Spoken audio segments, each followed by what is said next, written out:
Nasci, errei, a bagagem do passado eu carreguei, me vi e percebi que estou preso por erros que cometi.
Crucificado em meu lugar, tudo sofreu em meu lugar. Que o véu foi rasgado, o véu foi rasgado, e eis que o Cordeiro que foi crucificado ressurgiu como um leão, e nada pode me separar, e nada pode me separar do seu amor.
condenado era eu.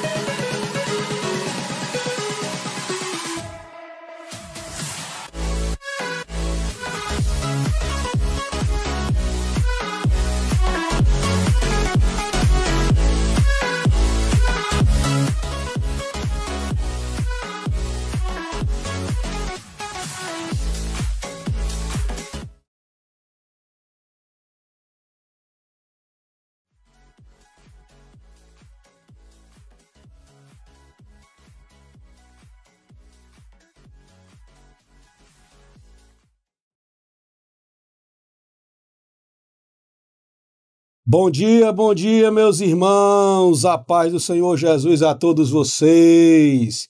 Aqui estamos nós, mais uma vez, em uma transmissão especial da nossa querida Rádio Web Nova Jerusalém. Hoje, sábado, dia 19, você sabe que nós temos um encontro marcado. E hoje nós estamos aqui com os nossos amados irmãos convidados para falar de um assunto para lá de polêmico. O assunto é Jesus pregou no inferno. Esse é o tema proposto hoje pela manhã. Jesus pregou no inferno. Nós vamos já fazer a introdução do assunto. Mas, enquanto isso, dá tempo de você acessar aí o canal, copiar o link, compartilhar no seu WhatsApp com seus amigos, com os irmãos, colocar naquele abençoado grupo da família, nos seus irmãos de igreja. Hoje é um assunto muito importante para todos nós. Mas, antes de introduzirmos, deixe-me apresentar os amados irmãos que estão conosco hoje, sábado pela manhã. Pela segunda vez está conosco nosso amado e querido presbítero Jefferson Adriano, ali da Assembleia de Deus, Templo Central, na Avenida dos Expedicionários. Seja bem-vindo, meu amado irmão Jefferson. Amém, pastor. Mais uma vez aqui, agradeço a oportunidade para a gente falar um tema muito interessante, que não vai mexer na salvação de ninguém, mas é uma coisa interessante para a gente aprender da palavra de Deus de forma mais coerente. E a gente vai tentar aqui desenrolar uma coisa que na história sempre teve muito enrolada, né? E é isso aí. Então pronto, você ouviu aí a apresentação, saudação do presbítero Jefferson Adriano. Também está conosco hoje pela manhã, pela primeira vez, filho da casa, presbítero Jailson Damasceno, nosso convidado, irmão, para estar compondo a mesa de apreciação do assunto hoje pela manhã. A paz do Senhor, presbítero Jailson, bom dia. Bom dia, graça e paz a todos presentes, a todos que nos assistem online. Estamos aqui para desenvolver esse assunto e trazer a maior clareza possível para todos os ouvintes, né, à medida do que nos for proposto. Amém. Então, você já ouviu aí a apresentação dos nossos irmãos. Como a hora não espera por ninguém, nós tivemos alguns pequenos problemas para o início, algum atraso. Então, nós vamos já direto ao assunto, direto à questão. Como eu disse no início, o assunto de hoje pela manhã é Jesus pregou no inferno. Esse é o assunto. O texto bíblico principal, com toda certeza, aparece na primeira carta de Pedro, primeira epístola do apóstolo Pedro, capítulo de número 3, versículo 18 em diante. Eu vou ler, se você tiver um exemplar da Bíblia Sagrada aí próximo a você, você pode acompanhar, ou, caso contrário, nossa produção vai colocar aí agora na tela do seu smartphone para você poder acompanhar o texto. 1 Pedro, capítulo de número 3, versículo de número 18. Esse é o texto principal, não é o único, 18 e 19, né? Mas é o principal. Nós vamos ler, na verdade, até o versículo de número 20. Isso. nos diz assim, a palavra do Senhor: pois também Cristo morreu uma única vez pelos pecados, o justo pelos injustos, para conduzir-vos a Deus, morto sim na carne, mas vivificado no Espírito, no qual, veja bem, no qual também foi e pregou aos espíritos em prisão, os quais, noutro tempo, foram desobedientes quanto à longanimidade de Deus. Na longanimidade de Deus aguardava nos dias de Noé, enquanto se preparava a arca, na qual poucos, a saber, 8 pessoas, foram salvas através da água. Esse é o texto principal do assunto de hoje pela manhã. Veja que Pedro fala da morte de Cristo no versículo 18 e no versículo de número 19, imediatamente ele também vai falar sobre que ele foi e pregou aos espíritos em prisão. Então o assunto é o seguinte: Jesus morre na sexta-feira à tarde, vai ressuscitar no domingo pela manhã, e a questão que surge é o que ele fez nesse espaço, nesse intervalo do restante da sexta-feira na nossa cronologia, né? Que é para o judeu, sexta-feira à noite já era sábado. Mas na nossa cronologia, aonde Cristo estava, o que ele realizou no sábado, o dia, e também na sexta-noite, no sábado-dia e no sábado-à-noite, dentro da nossa cronologia. Aonde ele estava? Alguma interpretação da igreja surge e diz que ele desceu à mansão dos mortos e pregou aos espíritos em prisão, aqueles que estavam no inferno. Ele pregou lá aos espíritos em prisão. É uma da interpretação. E aí surgem muitos textos para que ninguém diga que a gente está aqui criando um pensamento fundamentado apenas em 1 Pedro 3, 18 e 19. Mas ele também disse ao ladrão da cruz, a Dimas: hoje mesmo estarás comigo no paraíso. Nós também temos o texto de 1 Pedro, capítulo de número 4, versículo 6, onde Pedro também diz assim: pois para esse fim foi o evangelho pregado também a mortos, para que mesmo julgados na carne, segundo os homens, vivam no Espírito, segundo Deus. É um dos textos também que vão embasar o pensamento desses irmãos. E nós temos ainda um texto muito conhecido de Efésios, capítulo de número 4, Efésios 4, que é o texto que vai nos dizer que ele levou cativo o cativeiro, capítulo 4, versículos 7 e 8 e diante, que diz: a graça foi concedida a cada um de nós segundo a proporção do dom de Cristo. Porque isso diz, quando ele subiu às alturas, e aí esses irmãos interpretam as alturas aos céus, levou cativo o cativeiro e concedeu aos homens. E aí o cativeiro seria o Hades, que ele desceu e elevou esses homens. Não vale rir, rapaz. Vigiai, que o assunto não é fácil. Então, meus irmãos, estes são, meus queridos irmãos, os textos principais desse pensamento. E eu vou começar com a pergunta logo direto, vou começar aqui, como sempre faço, pelo presbítero Jailson e depois seguindo para o presbítero Jefferson Adriano. E a pergunta é logo bem clara, baseado no texto de 1 Pedro 3, 18 e 19, 1 Pedro 4, 6, Efésios capítulo de número 4, na qual acabei de ler. A pergunta é a seguinte: Jesus pregou no inferno? Vamos lá, presbítero Jailson Damasceno. Assim, quando a gente pega esse texto na literalidade, ele já vai trazer visões diferenciadas da interpretação, especificamente esse versículo 19 de 1 Pedro 3. Porque quando você diz, ele no qual também foi e pregou aos espíritos em prisão, já traz as divisões dessa interpretação literal do texto, que é, quem são os espíritos presos em prisões?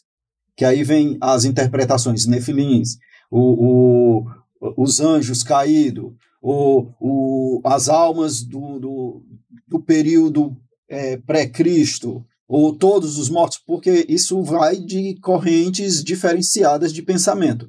Então, assim, quando você vai para dentro do Evangelho, lá em Lucas, dizendo ao ladrão, hoje mesmo tu estarás comigo no paraíso. Em João, quando ele diz está consumado, a gente tem ali a consumação da obra, que é o que vai dizer em Hebreus, que ele veio para desfazer toda a obra do maligno, e isso foi no Calvário. Então, ele não precisou descer ao inferno, ele não foi ao inferno para fazer mais nada. Ainda que pegue aquele texto lá de Apocalipse, que ele tem a chave do inferno e da morte, e traga como se ele tivesse ido lá, tacado o pé na porta, tomado da mão do Satanás e saído. Não, não é isso. A expressão de Apocalipse é uma expressão de autoridade. Como uma expressão de autoridade que está nele, essa vitória é concedida, como está em Efésios 4, 9, que Deus o ressuscitou dos mortos. E quem subiu ao céu, senão aquele que primeiro desceu? Ou seja, Cristo já fez toda a sua obra e no Calvário ela foi consumada. Ele não teve a necessidade de ir ao inferno para pregar para ninguém. Então, dentro da perspectiva do irmão, a descida aí é a descida à terra. A encarnação. A encarnação e a questão da sepultura. Questão da sepultura. Que não, automaticamente, meus irmãos, o texto remete a muitas perguntas.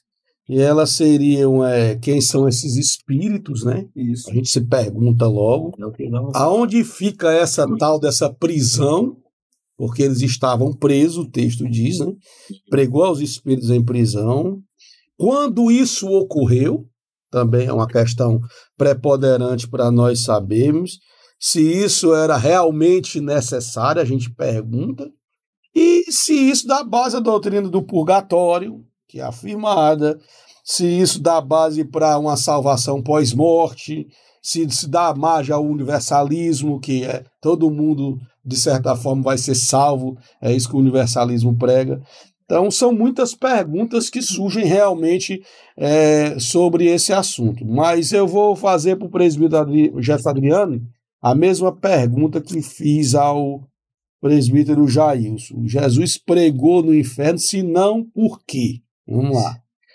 No meu ponto de vista, ele não pregou de jeito nenhum, porque ele não foi lá, e é uma coisa que contraria a própria palavra de Deus, né? Se a gente entender que Cristo foi pregar, né, até porque o termo no grego para pregar, em quase todos os textos, essa palavra, querisso, ela fala de pregação do evangelho. Então, se ele foi pregar, ele está fazendo acepção de pessoas, primeiro ponto. Segundo, ele está contrariando a palavra dele, porque lá em Hebreus fala que após a morte segue-se o juízo. É o que a gente sabe, não há salvação a não ser nessa terra. Se uma pessoa morrer sem conhecer a Cristo, sem querer viver para Cristo, essa pessoa está condenada, não tem mais volta. E o texto ele é claro, ele é enfático no versículo 20, quando ele vai especificar que as pessoas são do tempo de Noé. Então ele está fazendo mais acepção de pessoas ainda, porque ele está colocando um povo do período de Noé. Ele não está abrangendo e colocando todos os outros povos de todas as outras épocas que precederam a sua vinda aqui na Terra. Né? O texto é claro dizer nos dias de Noé. Então é aquela geração. E aí a gente vai falar sobre o que seria isso aí para entender melhor. Então ele não foi ao inferno. Não foi.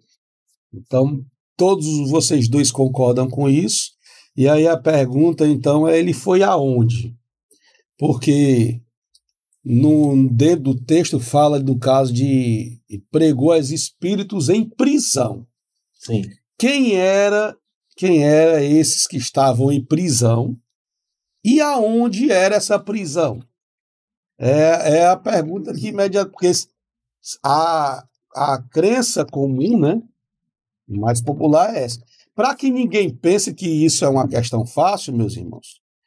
Por exemplo, Clemente de Alexandria, pai da igreja no século II, foi o primeiro pai da igreja do período da patrística a desenvolver esse pensamento mais comum de que Cristo foi ao inferno. E não somente ele, Tertuliano também, Zwinglio, reformador também.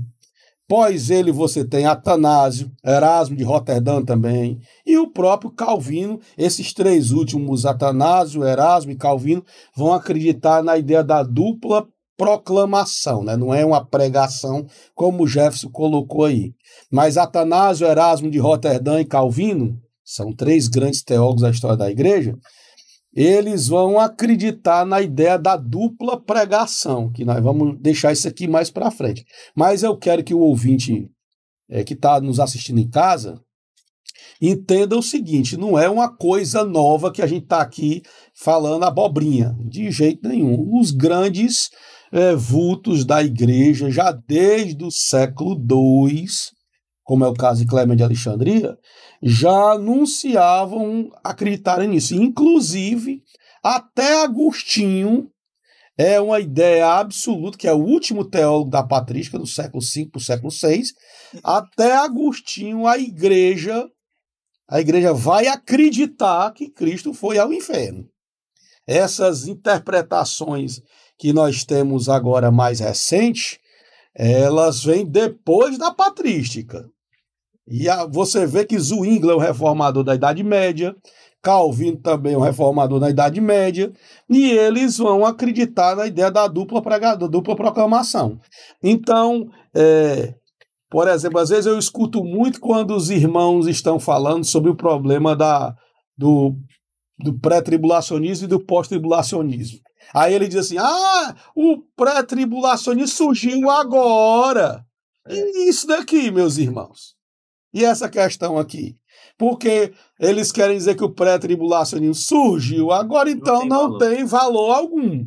E eu pergunto, e a questão da ida de Cristo ao inferno, que vem lá desde o século II? E aí, como é que fica a história? Então é muito complicado essas afirmações que as pessoas dizem assim, surgiu agora. É meio complexo, mas a pergunta agora é o seguinte, dentro da opinião de vocês, que vocês defenderam, Cristo não foi ao inferno. Então agora é dever de vocês explicar para os irmãos que estão em casa quem eram esses espíritos em prisão e aonde era essa prisão. Vamos lá começar e seguindo a mesma ordem. Presbítero Jailson. Amém.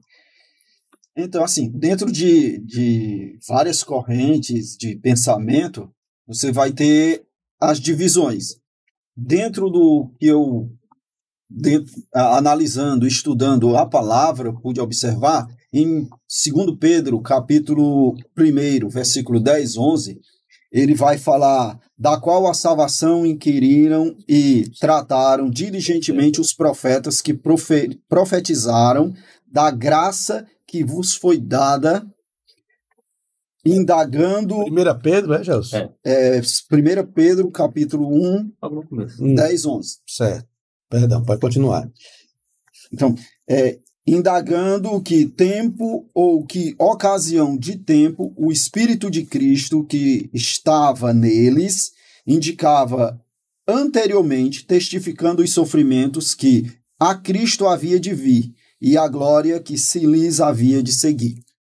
Então, assim, dentro desse versículo a gente encontra que Cristo não foi ao inferno e essa colocação é o Espírito de Cristo, ou o Espírito Santo, manifesto nos profetas, no seu período, principalmente nos dias de Noé, quando Noé, por si só, é uma tipologia da salvação descrita pelo próprio Jesus no Novo Testamento, quando fala que assim como nos dias de Noé, ou seja, o Evangelho está aberto, a porta da graça está escancarada, mas as pessoas estão ignorando. Então, dentro desse contexto, Jesus como Deus, já estava nos profetas anunciando de forma profética a graça que lhes havia de vir e a glória que seria manifestada nele, tanto no seu sofrimento no Calvário, como na sua vitória sobre a morte. Então, Jesus, nesse período que retrata aqui o texto, ele está manifesto nos profetas e suas profecias, trazendo a oportunidade de salvação a cada povo em seu tempo. Então, no caso, só para a gente ficar mais didático aqui, Jailson, o Espírito de Cristo estava usando a vida dos profetas. Isso. Durante o período em que eles estavam vivos, anunciando, pregando o Evangelho, é isso? Isso, certo. Então, embora o texto fale de profetas e Noé não seja um profeta, né? Noé é mais o período dos patriarcas, né? Mas o princípio pode ser o mesmo, né? Eu vou citar aqui um texto que fala sobre isso, porque eu concordo com a visão do irmão. No meu ponto de vista, ela é a visão mais coerente desse texto, certo? E a gente pega, por exemplo, a segunda carta de Pedro, capítulo 2, versículo 5, diz assim: e não perdoou ao mundo antigo, mas guardou a Noé, pregoeiro da justiça, com mais 7 pessoas ao trazer o dilúvio sobre o mundo dos ímpios. Então a gente pega o texto de 1 Pedro, que foi citado pelo irmão, que diz que o Espírito de Cristo estava sobre os profetas, e a gente pega o próprio texto de Pedro, só que da segunda carta, que diz que ele era pregoeiro de justiça. Quando o texto especifica que ele era pregoeiro de justiça, obviamente que a gente faz uma associação direta ao texto da primeira carta, e a gente entende que enquanto ele estava nessa terra, fazendo o seu trabalho que foi dado por Deus, ele fez esse trabalho também de pregar sobre o juízo de Deus que viria sobre a humanidade. E as pessoas têm uma mania de entender que o evangelho é uma pregação só de amor. E logicamente que no Antigo Testamento ela tinha uma maneira diferente de ser expressada, essa mensagem, né? Como Cristo não tinha se revelado ainda, Deus ele tinha uma forma de falar com os pais, né, com os patriarcas daquela época e com aqueles povos, e quase sempre a pregação do evangelho naquela época ela vinha manifestando-se através de algum juízo, por exemplo, né? A gente vê o que é que aconteceu com Raabe.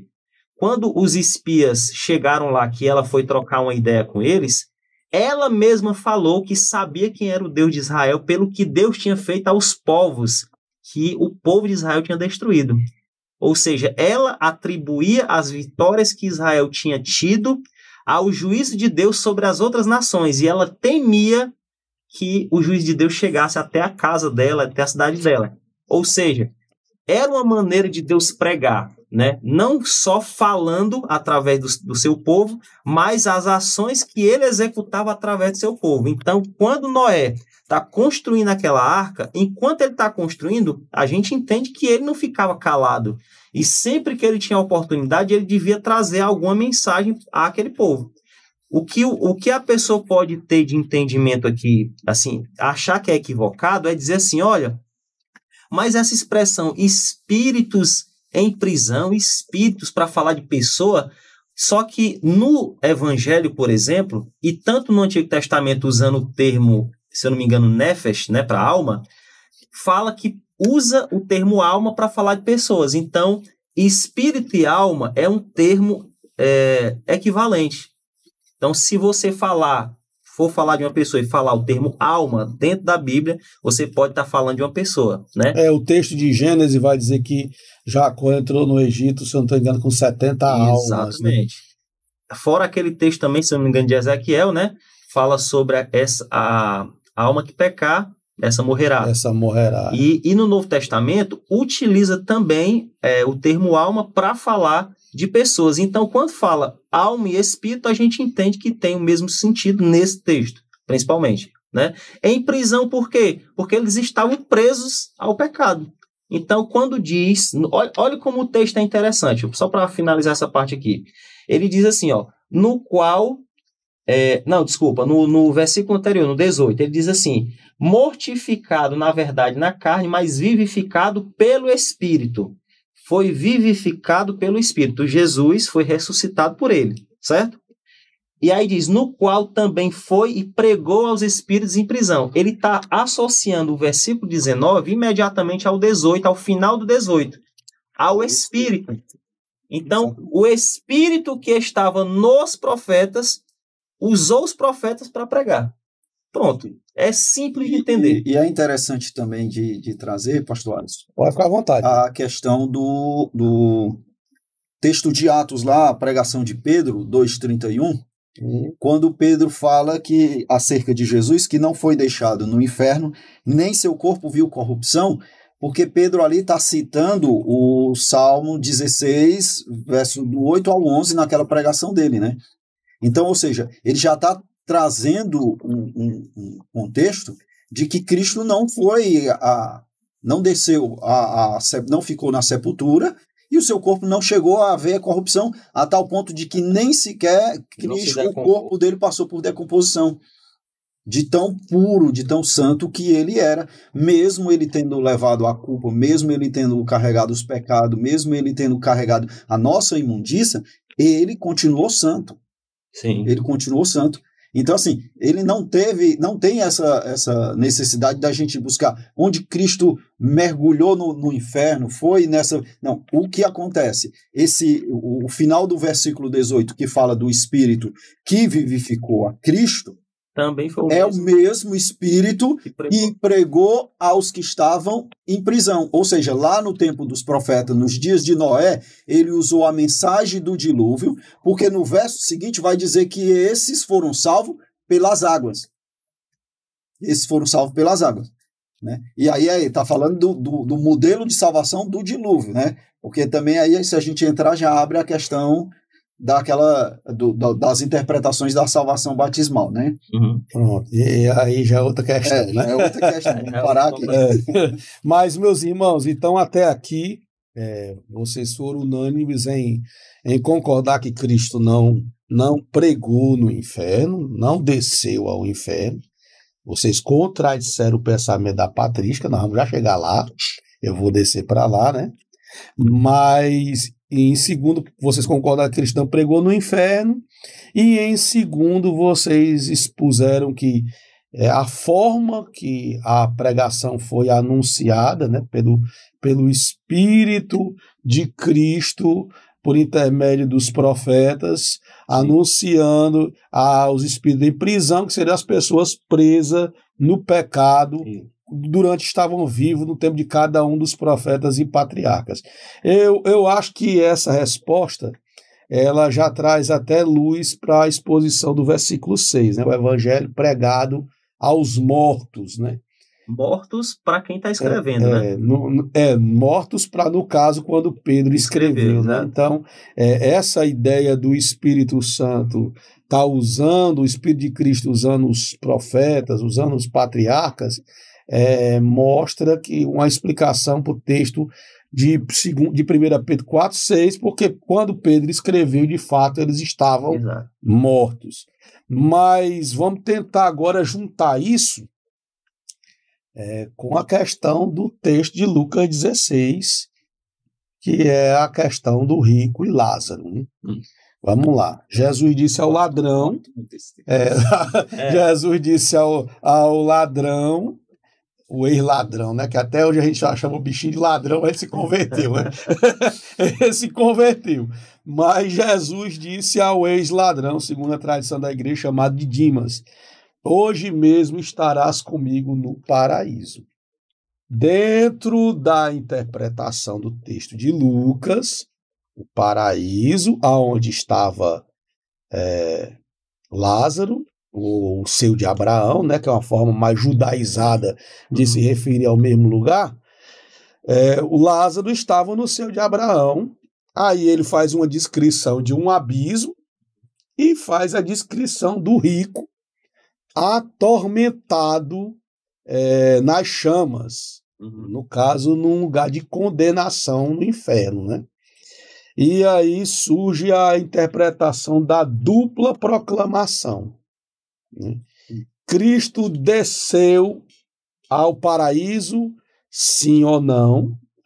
Eu acho que você vai dizer assim, porque não tem como negar as palavras dele ao ex-ladrão, né? Não tem como ser negado. Mas Cristo desceu ao paraíso, e como se encaixa isso no texto de Efésios? Porque quem acredita nessa descida usa o texto de Efésios capítulo 4 para dizer, elevou cativo o cativeiro, né? Aí eles dizem o quê? Todos os santos do Antigo Testamento estavam lá no seio de Abraão, e aí quando ele desce, ele proclama a redenção aos santos do Antigo Testamento e eleva cativo o cativeiro. Na interpretação da dupla proclamação, acreditada por Atanásio, Herásio de Roterdã e Calvino, ele proclama a salvação aos santos do Antigo Testamento, que estavam no seio de Abraão, eleva o lugar às alturas, e a proclamação para os ímpios é ver, o que estavam no inferno, é ver o cumprimento literal da obra salvífica sobre os santos do Antigo Testamento. Como é que vocês, meus irmãos, interpretam isso daí, Jesus? É difícil para eles, né? Porque não tem texto. Não tem muito texto para eles defenderem isso, mas assim, quando você pega a questão lá de Lázaro e o rico, Jesus está mostrando que existe uma diferença entre o justo e o ímpio, e que não tem um acesso do justo para o ímpio depois da morte. O que Jesus está passando na mensagem de Lázaro e o rico é que as oportunidades de graça é agora. É enquanto a vida. Acentuando o isso, é enquanto a vida. Ou seja, não adianta o homem buscar meios dentro da impiedade e enriquecer, e ser snob, e pisar os outros, e perder a sua salvação, enquanto ele está vivo, abrindo mão disso, achando que vai ter uma segunda oportunidade. Porque aí também entra que se a gente começar a defender esse texto de Pedro 3,19, 1 Pedro 3,19, como Jesus foi ao inferno e pregou às pessoas que haviam morrido no pecado, a gente está dizendo que existe uma segunda oportunidade. É o texto do purgatório que eles gostam. Exatamente. Né? Que a ideia do purgatório é exatamente fundamentada em cima desse contexto. Inclusive, teve até um padre no século VI, depois já da patrística, eu não lembro do nome dele agora, ele é o principal defensor, e ele para não jogar ninguém no inferno, né? Ele desenvolveu a teoria do limbo. Então, quer dizer, nem foi para o inferno, tem até o limbo, nem foi para o céu. Tem o limbos infantos, né? Que é para criança não batizada. Isso, pronto. Só que o dele lá não é o infanto, não, né? Quer dizer, o limbo é o intermediário entre o céu e o inferno. É o intermediário entre o céu e o inferno. Então, dentro do pensamento desse padre, depois eu vou até ver o nome dele aqui, mas ele diz que morreu os santos do Antigo Testamento, não foram ao inferno, aliás, não foram ao céu, mas os condenados não foram ao céu, mas também não foram ao inferno. Foram ao limbo, e aí houve a ideia do purgatório todo. Mas pode continuar, gente. Então, assim, pronto. Então, em cima dessas bases de purgatório, de tudo, a gente tem que ter cuidado nesse texto de Lucas, porque ali a mensagem de Cristo é para que o que seja feito em vida. É tanto que ele vai a resposta ao rico, quando o rico clama Pai Abraão, permita que ele toque pelo menos com o dedo molhado na ponta da minha língua para aliviar, é que, não, vocês tiveram, não pode, não existe um abismo. Ele diz, pois manda que ele vá, ou seja, o Lázaro morto, manda que ele volte lá e anuncie aos meus irmãos, aos meus parentes. Não, eles tiveram os profetas. Olha qual é a pegada do texto. Eles tiveram os profetas anunciando e eles rejeitaram. Ou seja, eles tiveram... a questão das pessoas que lá de trás, porque a turma trabalha muito o contexto de mas morreu sem conhecer o evangelho, sem conhecer a Cristo inocente. Quando você vai lá para o Salmo, vai dizer que a natureza testifica do seu Criador. Então, Romanos também ratifica, Paulo usa muito. Então, assim, ninguém é desculpável, né? Não existe essa da inocência. Então, esse abismo que separa é exatamente essa ponte das escolhas feitas em vida. Aceitou ou não, rejeitou ou não. E aí, Cristo mostra ali, naquela ilustração, que existe 2 lugares distintos, o do justo e o do ímpio. E aí, a sua escolha em vida é que vai dizer se você vai viver com os justos, no seio de Abraão, aonde ele foi, ou se você vai viver com o ímpio. Pronto. Então, agora ainda ficou um vazio aqui entre a gente, pessoal. Para onde iam os santos do Antigo Testamento? Na visão do próprio texto, ia para o seio de Abraão, assim chamado, né? E estão lá até hoje. Não. Aí, eu tenho uma percepção particular, eu não vou dizer que é só eu, né? Logicamente que outras pessoas creem assim também. Que depois do sacrifício de Cristo, a gente entende que ele fez algo no mundo espiritual que não é isso que dizem lá do texto de Efésios, né? Que ele pegou e transportou, nada disso não. Mas ele inaugurou, digamos assim, um novo lugar. Que foi o lugar que ele disse pro próprio Adão. E ele usa o termo paraíso, né? Eu acho que em grego está lá paradeisos, se eu não me engano. Que a gente entende que é o lugar que todos estão lá. É porque quando a gente vai falar sobre essa questão dessa transferência do pessoal que estava no seio de Abraão para o paraíso, né? A pessoa meio que imagina um lugar físico que ele está colocando em outro local. Mas a gente sabe que espiritualmente não é assim. O fato é que quando Cristo completa a sua obra na cruz, inicia-se um novo momento criado por ele, que essas pessoas que estavam lá automaticamente já estão agora no paraíso, que é o caso do ladrão também, do ex-ladrão, né? Aí o que é que ocorre, que eu queria mencionar aqui algumas coisas que você até falou aqui, sobre os pais da igreja que veem esses textos e eles colocam algumas situações que para nós hoje são assim até meio heréticas. A gente tem a questão da progressividade da palavra de Deus, do que Deus revelou para nós. Hoje a gente tem algo que os pais não tiveram. A gente é muito beneficiado com isso, né? Então, existem percepções teológicas hoje que eram impensáveis no passado. Tanto é, você pega um texto simples como Mateus 28 sobre o ide pregar o evangelho a toda criatura, até um certo tempo lia-se esse texto e achava-se que era só para os apóstolos aquilo ali. Não era para a igreja. Depois de um tempo é que aceitaram que aquilo ali era uma ordenança para toda a igreja. Ou seja, nessa progressão de revelação divina das escrituras, até um certo ponto o pessoal achava que ninguém era para fazer isso. Era uma obra que foi dada só para os apóstolos, mas depois entenderam que não. Então, eu creio que os pais, eles tiveram muitas coisas que hoje nós usamos ainda, nós se valemos delas, mas a gente não pode pegar tudo e achar que eles estavam certos, tipo o caso de Calvino, do Erasmo e outros mais, sobre esse tema principalmente. Porque o próprio credo apostólico, ele não é uma coisa assim que você possa definir muito bem, né? Porque tem essa expressão no credo apostólico sobre desceu à mansão dos mortos ou desceu ao Hades.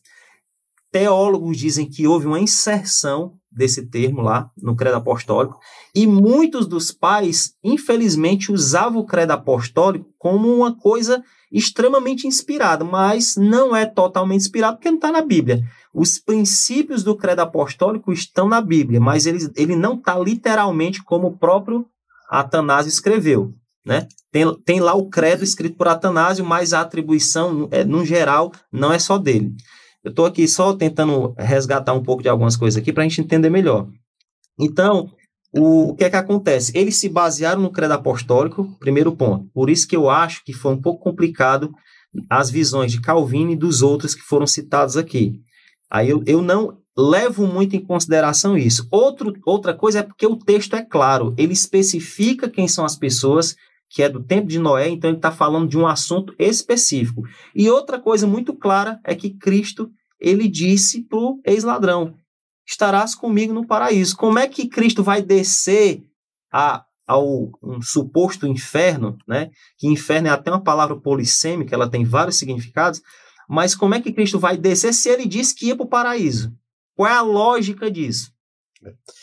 Jefferson, eu queria, antes de descer para a parte histórica, que o Jefferson já até foi, eu acho que a gente ainda tem um vácuo aqui sobre... desse texto ainda do Evangelho de Lucas. Porque eu acho que a gente tem um vácuo aqui ainda em relação à questão dos santos do Antigo Testamento. Por exemplo, o Jefferson citou uma interpretação que ele tem, mas não citou nenhum texto. Eu não queria citar especificamente um texto, eu vou citar dois personagens, tá? Dentro da expressão mais linda de amor, que é Deus. A gente vai falar de Enoque e Elias. Eu não creio que Deus os arrebatou para si. Um homem como Enoque, que a Bíblia vai falar de uma apreciação grande de Deus por ele, e um profeta como Elias, para colocá-lo numa sala de espera, ou pior ainda, no inferno. Certo? Justamente. Eu não acredito. Então, quando eu vejo a concepção de paraíso e a concepção do seio de Abraão ali como uma figura, o seio de Abraão descrito como uma figura de dois lugares distintos, aonde vão as almas dos justos e as almas dos ímpios. Mas esse seio de Abraão sendo o mesmo paraíso, não naquele contexto físico que a gente imagina um aqui vendo o outro ali, entendeu? Mas num contexto espiritual, que é o que Jesus menciona ao ladrão da cruz: hoje mesmo tu estarás comigo. Porque, Jailson, no pensamento aqui da interpretação da dupla proclamação, defendido por Atanásio, Erasmo e Calvino, não se afirma que os santos do Antigo Testamento foram para o inferno. Se afirma que eles foram para o paraíso, e o paraíso, baseado em Lucas 16, lá no texto que fala do rico e Lázaro, é um lugar de consolo. Sim. É um lugar de consolo, é um lugar de descanso. Sim. E sobre a questão de ser colocado no sono, você vê que o texto também deixa claro que existe uma sobriedade deles ali, ninguém está dormindo, porque aí a gente já entraria no problema da ideia do sono da alma, né? Então já cairia na ideia do adventismo. Então, a questão não é essa. Agora, a questão que eu acho que precisa ficar claro aqui para os nossos irmãos, porque parece a ideia do seio de Abraão em Lucas 16, parece o termo paraíso na fala de Jesus ao ex-ladrão, a cruz, e dentro do que o Jefferson colocou, paraíso e seio de Abraão não são o mesmo local. Dentro do que ele foi colocado, parece que o paraíso é um novo momento aberto por Jesus ter completado a sua obra na cruz. Exato. E aí eu queria que ficasse claro aqui, e aí a tarefa de vocês, não é minha, e de vocês explicarem a questão dos santos do Antigo Testamento. Porque, por exemplo, se subentende que todos os santos que morreram na esperança da vinda dele, da vinda de Cristo, Sim. foram ao seio de Abraão. Sim. Foram ao seio de Abraão descansar. E aí Jesus cumpriu a sua obra na cruz. No pensamento da interpretação da dupla proclamação, o termo pregou aos espíritos em prisão não é anunciar uma oportunidade de salvação, mas é proclamar o seu triunfo, a sua vitória na cruz. Cristo não desceu ao inferno. Cristo desceu ao seio de Abraão, proclamou a redenção aos santos do Antigo Testamento e elevou o local fundamentado em Efésios 4. Efésios 4. Por que é uma dupla proclamação? Porque a turma que estava lá condenada no Hades automaticamente presenciou a proclamação da salvação aos santos. Tipo assim, Jesus foi meio que se mostrar lá, né? Ele foi proclamar os santos. Porque existe uma expectativa dos santos do Antigo Testamento da vinda dele. Sim. Nenhum dos santos do Antigo Testamento vivenciaram isso, ouviram ele, nem viram e nem ouviram. Então, dentro dessa interpretação da dupla proclamação, precisava de um aperfeiçoamento, uma ideia de uma completa revelação sobre a pessoa dele para os santos do Antigo Testamento. Mas não é necessário obrigatoriamente ele fazer isso, né? Chegar lá diante deles, eu sou o Jesus que vocês esperavam. Porque quando existe essa transição do estado que eles estão, que é um estado de gozo, né, que o seio de Abraão para o paraíso, que alguns podem até querer ver como o mesmo lugar, eu não vejo, porque eu não acredito que o paraíso hoje tenha esse acesso como a gente vê na passagem do rico e do Lázaro. Eu não acredito que, por exemplo, como ele expressa lá, que o rico está vendo lá o Lázaro e o Abraão, e Abraão vendo ele lá. Na dupla proclamação também não existe mais isso, né? Então, nem na interpretação deles, eles também acreditam nisso. Mas o que eu estou dizendo? Justamente o que eu estou falando. O paraíso, no meu ponto de vista, é um novo momento em que, nesse local, não existe esse acesso que Jesus fala no texto de Lucas. Mas os santos do Antigo Testamento foram transferidos. Já estão lá. Foram transferidos para esse novo local. Só que não entendo que esse transferido é o pegar cativo, o cativeiro. Porque, para mim, cativeiro é o que prende. Então, quando diz levou cativo o cativeiro, ele está dizendo que na morte de Cristo, Jesus venceu aquilo que aprisionava as pessoas. O que é que mais aprisionava as pessoas? Pecado. Então, é uma linguagem metafórica ou simbólica para dizer que na cruz ele levou cativo o cativeiro, e ele usa, inclusive em Colossenses fala sobre isso também, a figura do que acontecia com aqueles reis no passado, quando era vencido. E eles eram levados... A figura da entrada triunfal em Roma. Exatamente. Né? Ele pegava os que antes eram os algozes presos e colocavam até no meio da cidade, e depois os despojos daquela vitória eram dados aos homens da cidade, que inclusive no texto, em seguida ele vai falar.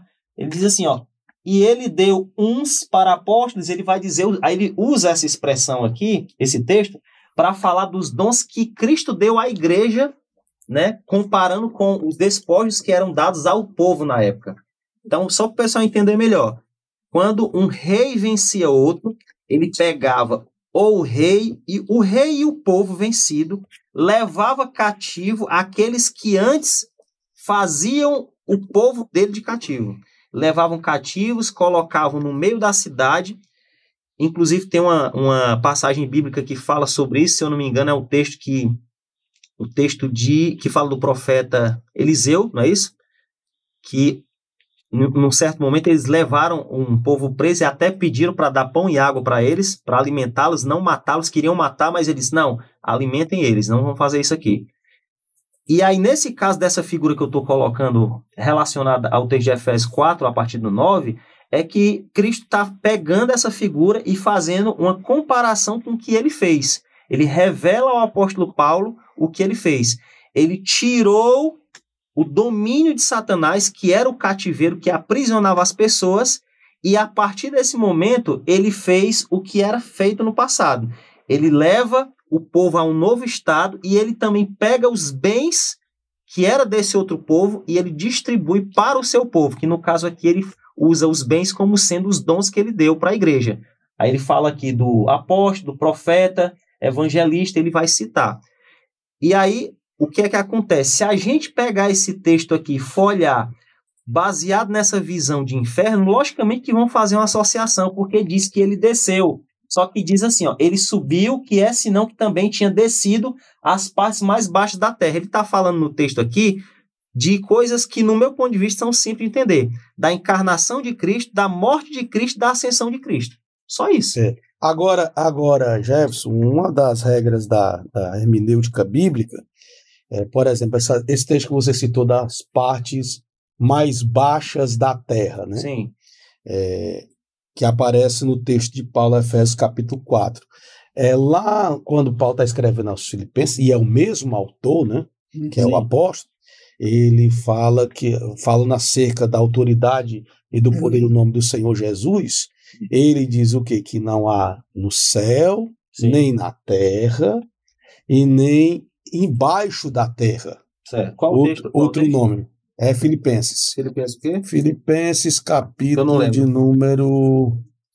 Deixa eu ver aqui. Filipenses, capítulo de número 2. 2. Está aqui debaixo da terra. Filipenses 2:10. E aí a ideia de debaixo da terra, que Paulo usa em Filipenses 2:10, não é a sepultura. Não é a ideia da Mas aqui a gente não está falando da sepultura. O ditado de ele vir para essa terra. Não, o que eu quero colocar aqui é a forma na hermenêutica de que como o autor bíblico usa o termo. Sim. Na carta aos Filipenses, ele usa esse termo embaixo da terra e ele não se refere à sepultura. Sim. Ele está se referindo a um mundo inferior. Ele está se referindo, porque pelo menos não tem outro lugar para imaginar aqui. Ele diz o quê? Nos céus, na terra, céus, ninguém tem dificuldade de entender o que é. Mas eu não entendo que está falando de sepultura aqui, não. As partes mais baixas da terra, eu entendo o estado humano. Para quem está acima de todas as coisas, acima de todos os céus, vir para cá, para a terra, essa expressão... Não, mas o que eu quero colocar é a forma que o autor aplica o termo. A primeira regra do hermenêutica é ver como o autor... Primeira não, uma das regras, né? É como o escritor canônico, ele vai usar o mesmo termo em outros locais. É o princípio. Aqui em Filipenses 2,10, debaixo da terra, não é uma referência ao mundo dos homens. Por quê? Porque ele diz o quê? Nos céus, na terra, e aí na terra seria o mundo dos homens, e embaixo da terra, Sim. E aí seria uma referência ao submundo. Agora eu vou olhar no original esse termo. Submundo. Então, o autor vai usar esse termo não referindo a sepultura. Porque, irmãos, olha, por exemplo, a gente ouviu a interpretação, principalmente do Jefferson, acho que o Jailson ainda vai falar sobre isso, mas sobre a questão de o paraíso ser esse novo local inaugurado. Mas não tem texto.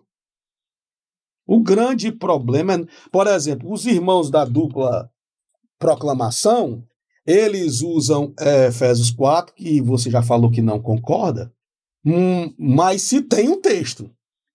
E a interpretação do paraíso como novo local, que é o que foi definido, não tem texto nenhum. Então, fica um vácuo muito grande. Que é por isso que, na minha colocação, eu não disse que era um novo local. Né? Quando eu falei do texto... Vamos ouvir você. Quando eu falei do texto de Lucas... Deixa eu afrouxar o cinto aqui um pouquinho do Jefferson, deixa eu imprensar aqui. Quando eu falei do texto de Lucas, eu não falei de um novo local. Eu falei exatamente que o paraíso é o mesmo seio de Abraão. Certo. Eu também acredito que é só termo intercambiável. Exatamente. O que diferencia é aquele acesso que existia lá, que não existe mais. Aquele ponto de um ter o contato com o outro, do rico ver o Lázaro, do rico se comunicar. Essa parte. Não, mas isso aí é só uma questão digamos assim, de uma barreira que o abismo tornou-se um muro. É só isso. Não é uma questão de que é um novo lugar, um novo salão, um novo espaço. Não, é o mesmo local. Mais texto, Jailson. Isso assim. O texto que eu tenho para falar do paraíso é o de Cristo na cruz. É o de Cristo na cruz. Por isso, irmãos, que, é por isso que a ideia da dupla proclamação, por isso que a teoria da dupla proclamação, que é defendida por Calvino, porque ninguém pode concordar, eu acho um absurdo concordar com a teoria do Kent Hegel, que dizia que Jesus foi ao inferno para sofrer na mão do demônio o que ainda tinha que sofrer. Então, hoje, se a gente tivesse assim, troféu da heresia, tá que ganhou. Porque não tem como. Cristo não vai ao inferno, como diz o Hegel, dizia, né, que ele já faleceu, mas para continuar sofrendo a condenação do homem. Isso é um absurdo. Como se a cruz não fosse suficiente. Como se a cruz não fosse suficiente. Vale a gente ressaltar também que, por exemplo, aqui no texto de Pedro, ele não fala que Cristo foi pregar no inferno. Né? A palavra pregar, que é mal traduzida na versão em português, na verdade é proclamar, né? Se você pegar todas as 62 vezes que tem no Novo Testamento, e dá para você pesquisar, quase todos os textos é pregar o evangelho. Pode pesquisar. Assim, pelo que eu estudei, eu olhei o comentário King James, o do menino lá Mude. Shid, e todos era anunciar, proclamar. Porque a palavra pregar, ela vai ter uma variante no português, que não vai ser uma variante do texto grego, vai ser uma variante... Não, mas é porque no termo que é utilizado aqui no original, todos os textos, dentro do contexto que ele está, é anunciação ou pregação do evangelho, de boas novas. Depois você pega, se você tiver o aplicativo My Bible, pode pegar, tem uma opção aqui que você consegue ver o termo, quantas vezes ele tem no Novo Testamento ou no Velho. E esse termo, semelhante a ele tem aquele euangelizo, né, que é evangelizar também, ele tem 55 vezes. Os dois termos são intercambiáveis e praticamente todos estão ligados à pregação do evangelho, das boas novas. Eu olhei, fiz questão de olhar para ver. Então, essa anunciar a vitória, como dizem alguns, inclusive eu proclamar a vitória, eu ouvi um presbiteriano falando sobre isso um dia, e ele nem citou nada da dupla mensagem que tu disse, ele só disse que Cristo foi anunciar a vitória, só. Proclamar a vitória dele. E é de uma igreja séria e tudo mais, né? Não, os irmãos aqui, quem é louco para dizer que Atanásio, Erasmo não é homem sério, né? O problema deles, que eu vejo, é mais a questão da revelação mesmo, porque nessa época é como se a luz tivesse vindo gradualmente, entendeu? Então você vê que existem temas que nós consideramos na teologia hoje como básicos, que quando você pega os pais, você diz, como é que uma pessoa dessa crê nisso? Vá pesquisar sobre os nefilins, sobre Gênesis 6. Tem pai da igreja que acredita que ali aconteceu uma união de anjo com o ser humano, quando não tem lógica nenhuma. Um texto desse, a pessoa dizer que anjo teve relação com mulheres e tiveram filhos. É uma coisa totalmente sem lógica, mas existem pais que acreditavam nisso, entendeu? Então, eu entendo assim, a gente é muito beneficiado por Deus porque a gente recebeu uma herança deles e do próprio Deus de entender melhor a palavra. A gente tem hoje não só mais acesso à própria Bíblia para a gente entender melhor, como até a arqueologia tem ajudado nisso aí, a arqueologia bíblica, né, para a gente entender melhor certos contextos, algumas expressões que talvez fosse difícil de a gente entender, hoje facilita. Então, eu não vou muito assim nesse tema com os pais, embora eu até às vezes use, né, alguns dos pais para dizer, olha, eu creio assim, inclusive o pai da igreja tal, ele cria assim também. A gente usa isso aí. A argumentação da autoridade. Exatamente, né? A gente usa. Mas eu acho que nesse ponto eles ainda não estão... É porque a gente tem que entender alguns contextos aplicados por Paulo. Por exemplo, no caso de Efésios 4. Cativeiro, quando ele levou o cativeiro. Paulo não está dizendo que Jesus foi lá no inferno, tirou as pessoas do inferno. O que está falando é que ele quebrou aquela sequência que vinha de maldição, de geração em geração sobre o homem. O poder do mal para sobre todos que estão nele, que é o que está em Hebreus, que ele veio para desfazer toda a obra do diabo.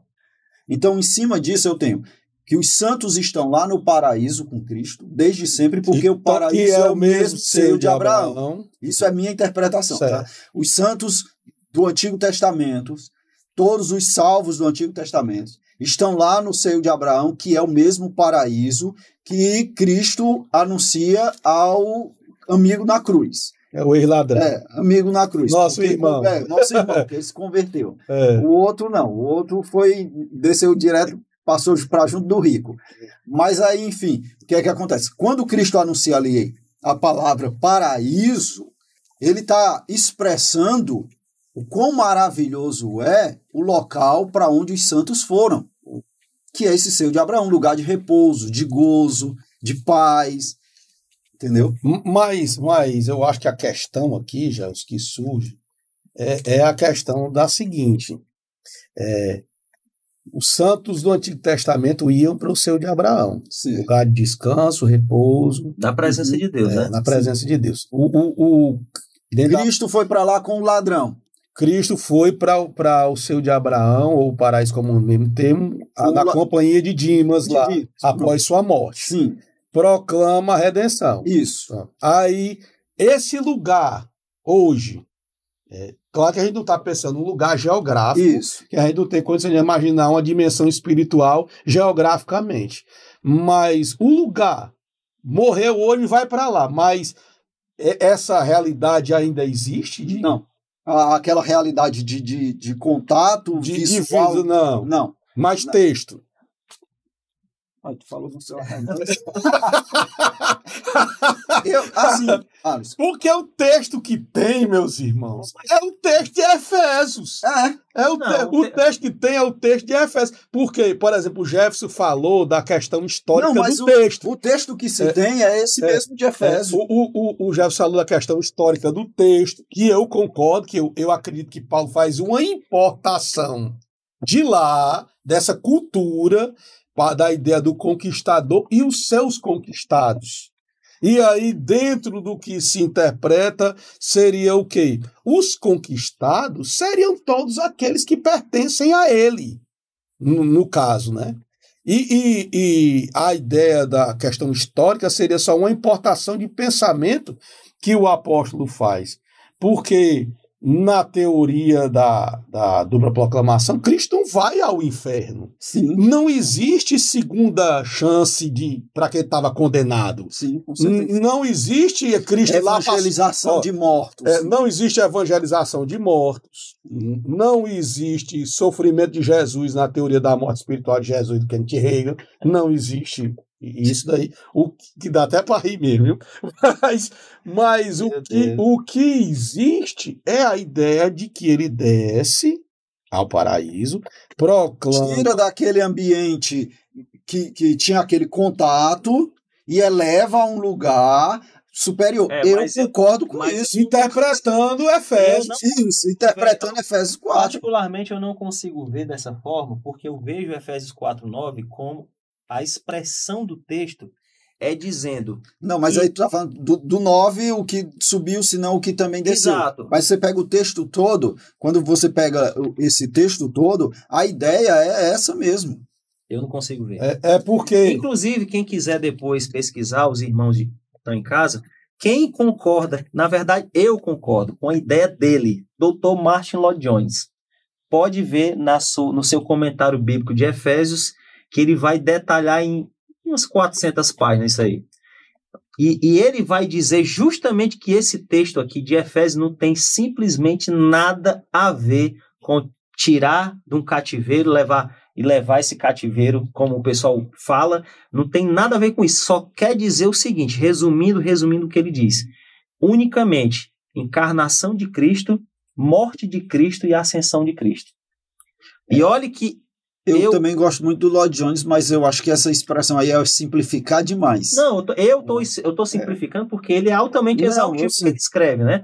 Eu estou dizendo assim, porque o texto, quando você pega, eu não consigo ver outra coisa. O texto nem fala sobre isso claramente. O termo que falou, as partes mais baixas da terra, ele é diferente do texto de Filipenses que você me falou. É outro termo. Vamos ler o texto. Não, ele é outro texto. E só para fechar aqui, ó. Esse texto de Filipenses, tá aberto nele aí? Tô aqui. De Filipenses. Ele está fazendo uma associação direta ao texto de Romanos 10, que diz que todo joelho se dobrará diante de Cristo. Não fala lá e confessará que ele é o Senhor. Certo. Ou seja, não vai haver uma ressurreição, tanto daqueles que vão para a vida eterna, como para a morte eterna. Até mesmo aqueles que... Debaixo da terra é os mortos. Não, ele tá expressando daqueles que estão já no Hades, no caso, né? No texto de Filipenses, ele está falando das pessoas, dos que estão já com o Senhor no paraíso, está falando dos que estão aqui na terra e dos que estão no Hades. Essas pessoas um dia serão ressuscitadas.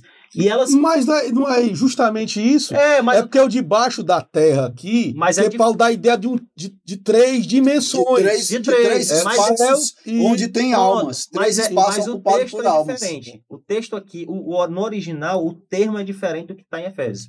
Embora em português seja parecido. Olha o texto de Filipenses 2:10. Olha o que ele diz.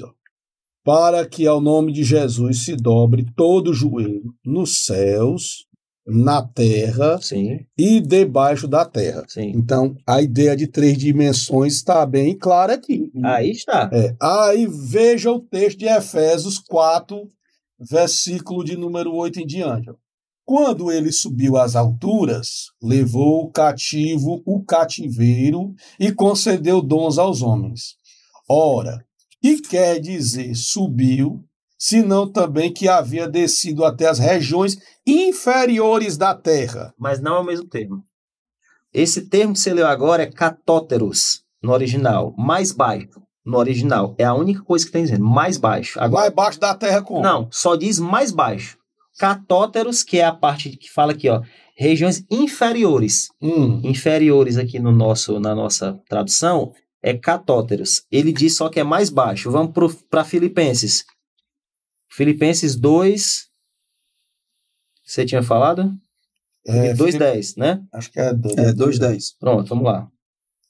Filipenses 2:10. O que você está argumentando é que a palavra não é a mesma. Não é a mesma e o sentido não é o mesmo.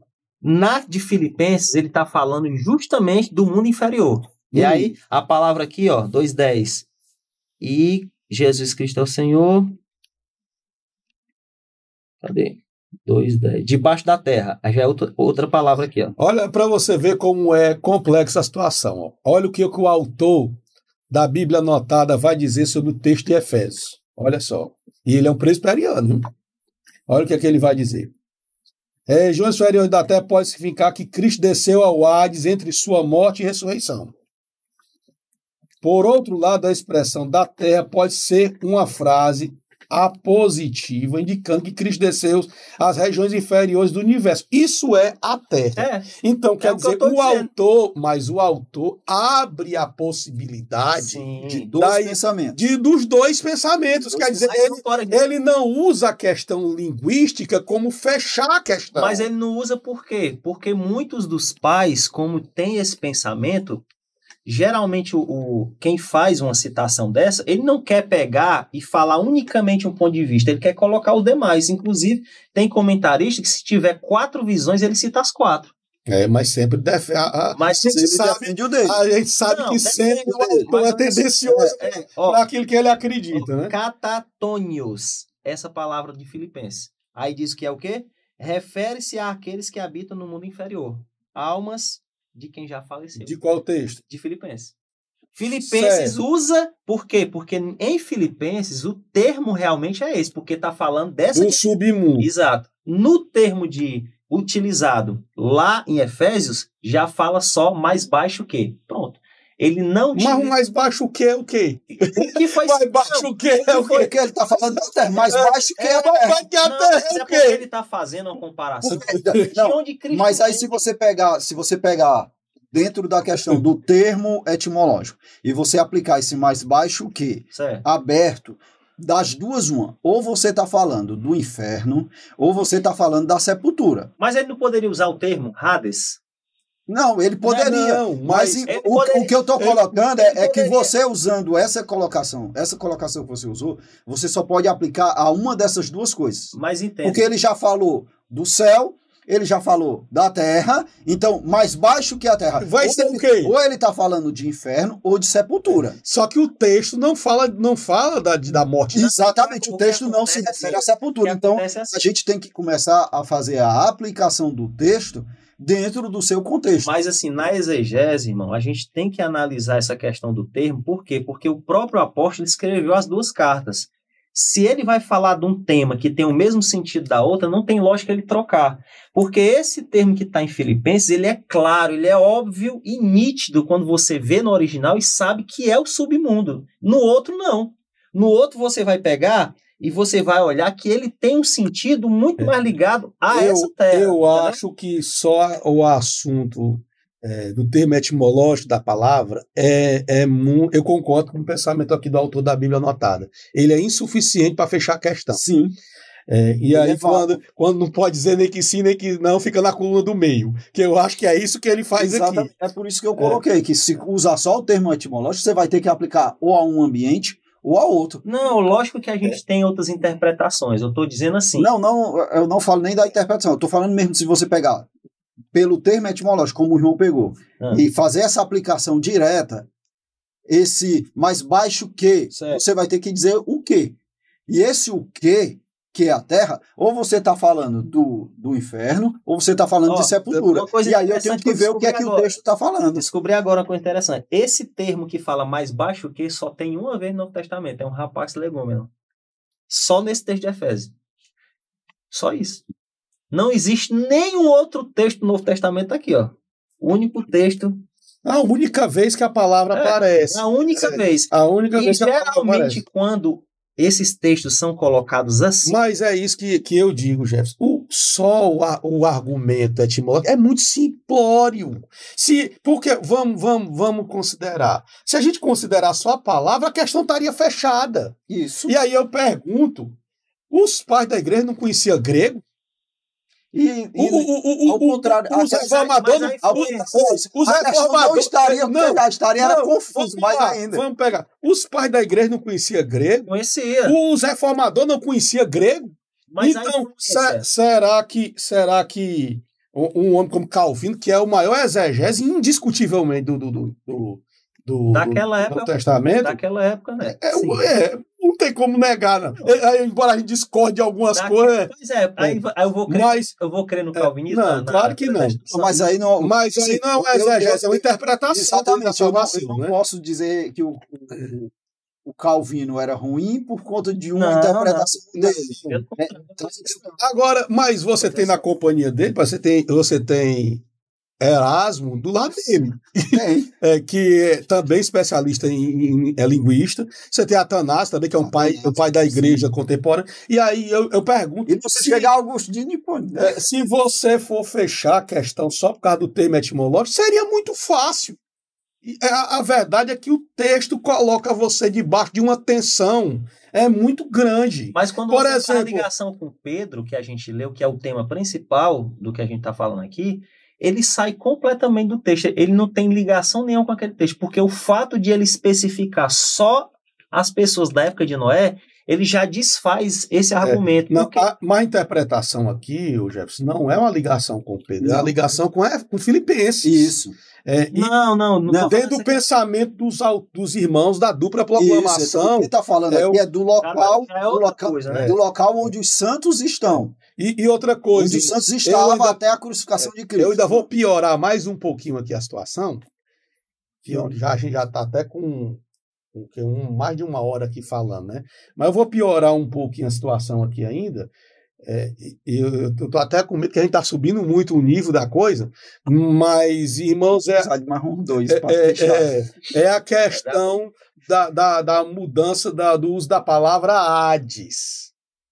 Porque, por exemplo, alguns irmãos argumentam que a questão do credo, e agora a gente vai descer para o período da patrística, mas se argumenta que a questão do credo da palavra Hades, que aparece lá, é uma referência apenas ao mundo dos mortos. Sim. E que depois a palavra vai sofrendo mudanças da língua, e aí vai chegar a interpretação de lugar de condenação. Então, algumas pessoas interpretam que quando o credo diz que ele desceu ao Hades, quando o credo foi escrito, Hades era uma referência ao mundo dos mortos. E aí o credo não estaria errado. Como algumas pessoas querem dizer. Mas o credo quis dizer, na verdade, pelo que eu já estudei... Que o credo é um basilamento da fé. O credo quer só dizer que ele morreu. Só isso. É justamente essa interpretação, né? Só isso. Mas a palavra foi sofrendo uma mutação ao longo dos anos, e aí, quando você fala em Hades de hoje, já tem outra conotação. Já tem uma outra interpretação. É igual o mártir, né? Que é o testemunho. Pois é, porque já tem uma interpretação de que Hades hoje é o quê? É um lugar de sofrimento eterno. Isso. Sim. Então, isso tudo vai mudando. Que no próprio grego eles separam o Hades de Tártaro, né? Tártaro só tem uma vez na Bíblia. Só em Pedro. Que também é outra interpretação que a gente tem hoje, né? Porque a ideia do Tártaro no período da patrística não é amplamente difundida. Eles acreditavam num lugar de sofrimento destinado aos condenados. Mas é complicado, irmão, porque assim, tem versão bíblica mais antiga que todos esses termos eles são traduzidos por uma única palavra, que é inferno. Nas mais recentes, tem uma mescla, né? Tem inferno, mas tem outros termos também. A palavra que a gente vai ver traduzida, né, inferno, traduz o quê? Hades, Guiena, Abissos e Tártaro. Nessa Bíblia, na corrigida, por exemplo, aqui tem inferno, mas existem algumas passagens que falam e utilizam o termo abismo. Por exemplo, quando os porcos, Os espíritos lá do Gadareno. Gadareno, né, Marcos 5. pediram para ir para os porcos, porque eles não nos mande para o abismo. Exato.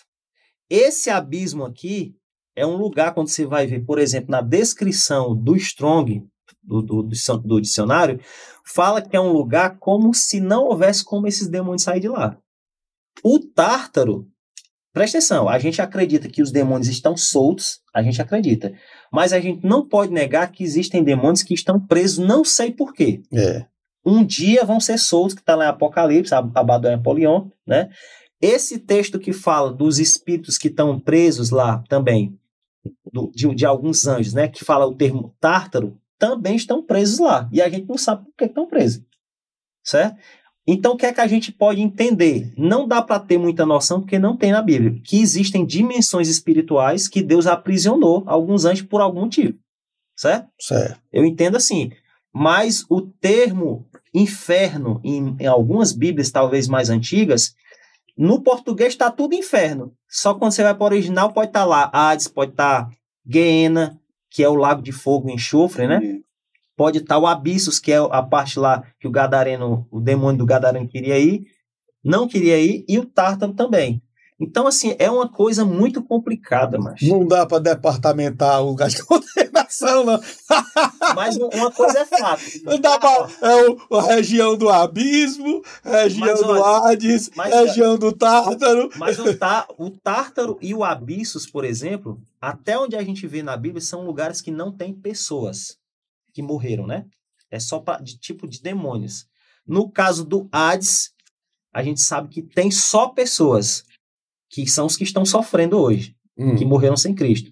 E o Guiena ainda estarão, porque é justamente o lago de fogo que vai ser lançado. Pessoas que não viveram para Cristo e os demônios também serão lançados. A besta e o falso profeta. Exato.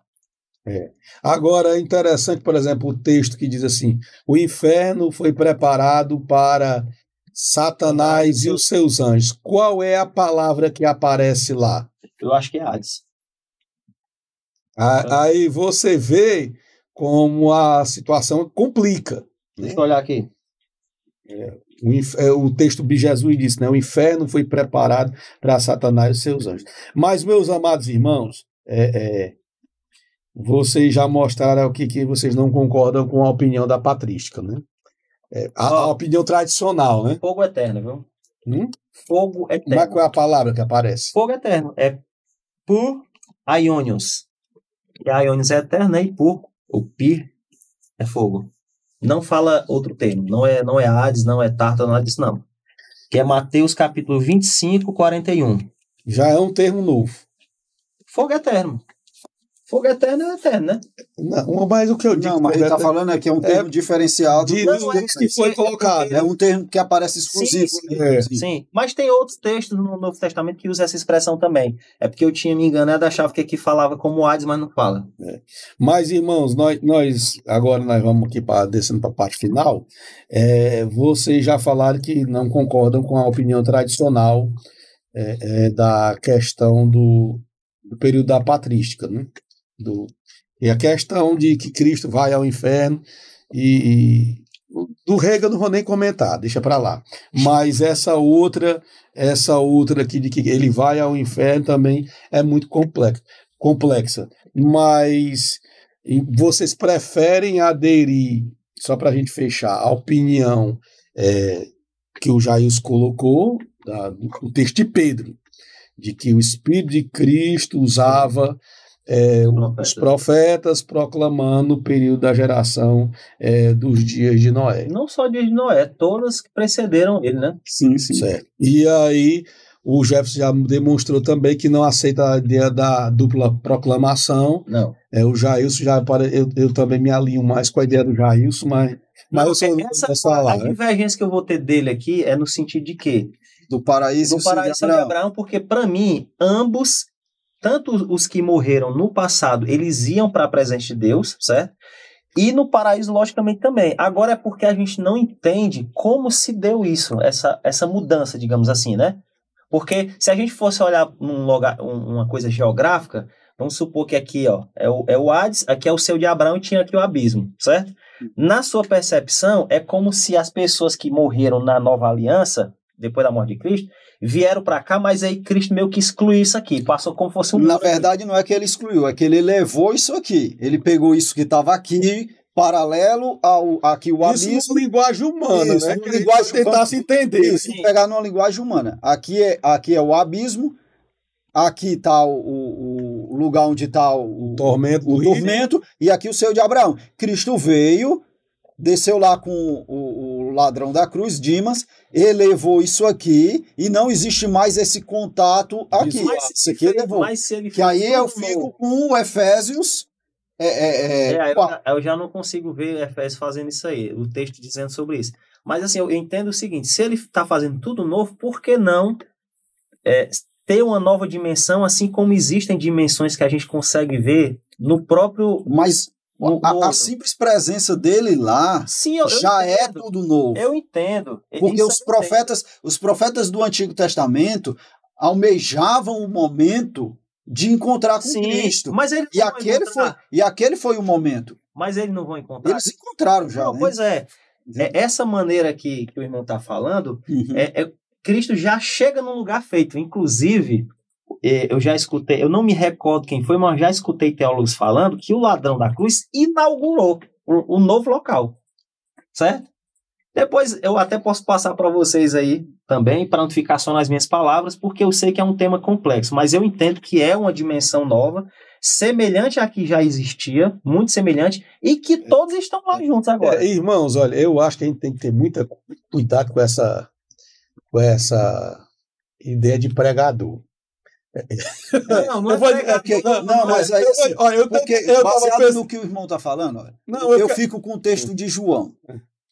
O texto de João, apesar das pessoas fazerem muita confusão, ele é muito simples. Na casa do meu pai há muitas moradas. Já existe. E esse texto não é simples também. Esse texto. Já existe. Na casa do meu pai há muitas moradas. Se não fosse assim, eu vos teria dito, vou preparar-vos lugar. Sim. Mas a casa já está feita e já tem muita morada. Esse preparar-vos lugar é apenas organizar a recepção. Pois é, mas esse texto aí você sabe que não tem só essa interpretação. Não, eu sei que não, mas é exatamente porque as pessoas ignoram muitas vezes a parte na casa do meu pai há muitas moradas, e já vai como se Cristo estivesse ainda preparando a morada, estivesse construindo. É a palavra. Essa ideia de casa no céu é uma ideia muito, muito materialista, de ter uma casinha de tijolo exatamente, lá. E aí é exatamente a minha interpretação desse texto em cima dessa colocação que eu fiz. Tá lá feito, ele chegou, ele é a novidade, ele fez tudo lógico, isso aí eu entendo. E ele elevou esse lugar. Mas agora, eu não acredito que houvesse essa elevação, não. Agora, quando a gente se refere, quando eu usei aqui a questão do pregador, e isso vai valer muito para quem está em casa, a gente tem que ter algum certo cuidado, porque a gente sabe que existem alguns pregadores em nossos dias que eles enfeitam muita coisa. Por exemplo, eu estava pesquisando sobre o assunto, aí tinha um senhor dizendo o seguinte, que Cristo, ele é adepto do pensamento da dupla proclamação, aí ele diz que quando Cristo desceu ao seio de Abraão, Adão olhou para ele e disse assim, quem é ele? Ele é aquele que não pecou e eu pequei. Aí Abraão olhou para ele e disse, quem é ele? Ele é aquele que morreu no lugar do meu filho Isaac. Quando eu estava estudando também, eu vi esse vídeo aí. Quer dizer, isso o Adão se acusando.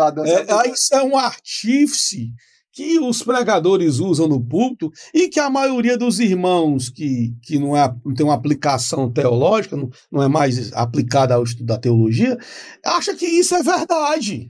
E não existe nenhum texto na Bíblia, isso aí é invencionista e pregador. Por isso que igual a ideia de Jesus chegando lá no inferno, no pé da porta, dando mãozada na cara do Satanás. Tem um pregador muito... Tem crente que diz isso, afirma. Não, tem um pregador muito conhecido no mundo pentecostal, que eu não vou dizer o nome dele aqui porque eu não posso, mas que ele fala dessa descida de Cristo ao inferno. Eu lembro que ele estava aqui em Fortaleza há uns anos atrás, e eu fui ouvi-lo, e aí ele diz que Cristo desceu no inferno, e ele pega um microfone, estava pregando, coloca assim no solar do sapato, e aí diz assim, e o diabo estava no inferno comemorando a vitória dele na cruz, e de repente ele escutou as pegadas. Acho que sei quem é. E aí as pegadas eram as pegadas de Jesus caminhando no inferno. Então, aí o diabo começou a gritar, tá vindo. Então, meu irmão, essas fantasias não têm amparo dentro do ensino bíblico. Mas só um não parênteses existe. aqui, ó. O irmão está falando desse cuidado que a gente tem que ter com pregadores, isso é uma realidade. Por isso que eu indico, sempre que a gente for ouvir alguém, a gente pesquise bem quem a gente vai ouvir. A gente procurar pessoas sérias, professores. A gente conhece aqui o pastor Luiz Saião, Excelente, que é uma referência no Brasil, Augusto Nicodemos, né? A gente tem o pastor Carlos Augusto Vailate também. Então tem muita gente boa, só que o que acontece é que geralmente as pessoas pesquisam com quem não é para pesquisar. É porque eles não fazem esse sensacionalismo que é feito por alguns. Só prefere o sensacionalismo. Pessoa... Mas acima de tudo, além de... esse aqui vai para todos os internautas que nos assistem. Além de você pesquisar bons pregadores, bons professores, é fazer o uso da leitura da palavra e buscar ter a sua percepção. Porque a igreja não pode ser uma massa de manobra manipulada pelos seus líderes, como vem sendo. Porque você pega igrejas hoje que distorcem tudo, traz heresias em cima de heresias, e o povo vai lá porque são massa de manobra, porque não tem a capacidade de raciocinar. Então, assim, tipo, eu discordei do irmão aqui, o irmão de mim num ponto, mas isso não significa que nós não vamos para o céu e que nós não somos irmãos em Cristo. Mas que nós temos percepções diferentes e que eu não vou me lembrar disso quando eu chegar na glória, mas se o irmão se lembrar, pode perguntar a Jesus, o que é que você quis dizer com aquilo? Porque lá eu vou estar tão feliz. Mas é uma divergência, já bem diferente no barco de heresia. Do que é esse que Jesus está andando no inferno e o diabo está lá comemorando a vitória da cruz. Né? O diabo comemorando que venceu Jesus na cruz. É muito diferente, né? Mas volta, só que uma coisa que foi mencionada no início aqui. Se a gente for pegar, por exemplo, o texto em que diz que Jesus fala para o ex-ladrão, né, que estaria com ele naquele dia no paraíso, para mim isso aí já meio que resolve muita coisa. Porque quando ele fala sobre isso, ele não dá nenhuma margem de que ele vai num lugar específico pregar para ninguém, primeira coisa. Então já desfaz esse argumento de que Jesus foi no inferno pregar, como alguns querem dizer. Ou pregar boas novas de salvação, que isso é inadmissível, ou anunciar e proclamar a vitória. Porque, para mim, essa proclamação de vitória é como se Cristo estivesse assim, meio que se mostrando numa coisa que não há necessidade. Porque o fato de essas pessoas estarem no submundo já é uma prova de que ele venceu, de que ele é poderoso, de que ele tem o domínio de todas as coisas. Ele não precisa provar nada, entendeu? Se Deus quisesse só lançar eles lá e não fazer nenhum tipo de julgamento futuro que ainda vai ter o do trono branco assim chamado, não precisaria, porque lá é a demonstração clara de que eles nada são e que Deus tudo é. E que Deus já fez, porque se eles estão lá, é porque eles não creram na palavra de Deus e estão lá por isso. Não viveram para Deus, né? Já estão em condenação. É o que diz lá numa das cartas de Pedro, né? Que eles já estão sob castigo. E essa expressão está sendo utilizada lá no texto. Então, não precisa. Então, quando fala assim, Cristo foi proclamar a vitória para aquelas pessoas que morreram sem acreditar, sem ter a fé de Abraão, digamos assim, né? Ou a que precedeu Abraão.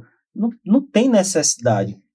E, reforçando, eu não consigo enxergar no texto de Efésios que há esse levar cativo o cativeiro, é pegar essas pessoas e transportar para outro lugar, porque eu vejo simplesmente como, se for falar de forma simplória aqui, mais simples possível, ele veio à Terra, morreu e ascendeu aos céus. O texto praticamente quer dizer isso e usa uma linguagem que o pastor até falou sobre ela, do guerreiro do rei guerreiro, né, que era aprisionado com seu povo, levado diante do rei vencedor. E aqui o texto de Colossenses diz assim, ó, estava até aberto aqui, e despojando os principados e potestades, os expôs publicamente deles, triunfando em si mesmo. E é a mesma linguagem que eu entendo que está sendo utilizada no texto lá de Efésios. Vamos lá, meus irmãos. Eu quero agora pegar aqui a participação dos nossos irmãos, dos ouvintes. Está conosco aqui nossa querida irmã. Eu acho que uma série de mensagens minha que o YouTube atualizou, mas deixa eu ver o que eu tenho aqui com a gente.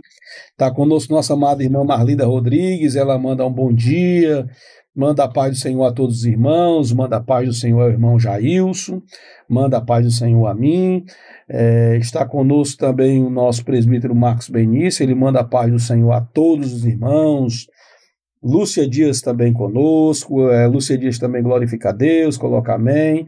Lúcia Dias nos diz assim, verdade, que Deus abençoe sempre vocês. Marlinda Rodrigues de Amuri manda um bom dia ao nosso amado irmão Johnson, um bom dia ao irmão Carlos Brito. Lúcia Dias manda a paz do Senhor. Irmão Johnson manda graça e paz à minha pessoa. Deus te abençoe, irmão Johnson. Conosco ainda também, ele manda um bom dia à irmã Marlinda Amorim, manda a paz do Senhor. Nosso querido pastor Rogério Rossi também conosco. Marcos Benício nos diz assim, não se afirma que foram para o inferno, e sim para um lugar de consolo. É a questão lá dos santos do Antigo Testamento, né? Ele também nos diz assim, meus irmãos, vocês dizem que tudo está errado, mas não citam um texto para alicerçar vocês, né? Que é a questão da ausência do problema de texto que vai surgir. A gente vai ter que fazer isso em muitos textos, não é só nesses textos, né? A gente vai ter que se valer de princípios bíblicos e outras coisas para entender também. Ele cita 1 Pedro 3,19, que diz, não diz que foi para o inferno, né? Em 1 Pedro 3,19. Isso aí também eu coloquei aqui. Claro, o nosso irmão aqui parece que ele aceita a ideia da dupla proclamação, né? Vamos lá, o canal Regional Conteste, que é o pastor Rogério, diz assim, uma coisa é suposição sem base, outra coisa é o firme fundamento da palavra. Acredito que o seio de Abraão, que significa o que é o céu de Deus, que é o paraíso, são as mesmas coisas. Mas é suposição também. Ambos os lados supõem. Vamos lá.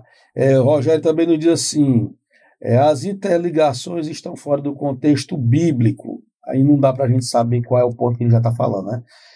Eles têm que ter cuidado de misturar as interpretações bíblicas com a tradição do Novo Mundo. E quem botou isso aqui?